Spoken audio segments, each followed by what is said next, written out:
naye bari yagambe ebi obuyabana kwasa batura ku rugo mu makabishatu 28 embibo zo kuhinga zibahirwe ekitongole kya International Crane Foundation ICF ekitongole kiri mu kurinda eby'obuhangwa ebyahebwayo ni kilo z'emonde emitwaro 2,520 hamwe na n'ebihimba. But now when you come in with the bricklaying is industrial sort of, so we are stopping them and we shall look for a solution for them also. But this is not a livelihood thing, it's a side business thing. We have chased these men who are doing agriculture. What about the clay? Mukoro gumwe habaho no kutomukona handagano ezo kurinda eby'obuhangwa hagati y'abatura abebembezi ba district ya Rukiga hamwe n'abakuru ku rwo mu kitongole eki. Fiona Orshaba orkushuganisa emirimo omu International Crane Foundation nagira ngu endagano ezakorwa niziza kubahwera munonga omu kurinda eby'obuhangwa.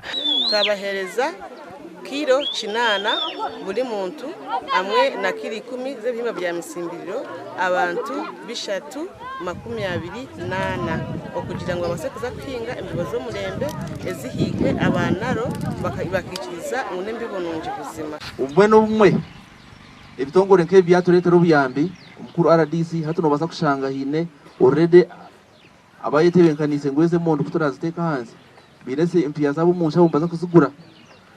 Abandi batogoseza mizi bamemba abandi batogoseza mizi baza kuziteka ebyo nabyine bigendererwa kugira ngo yirgahori ugeraho wagirota hiwaza.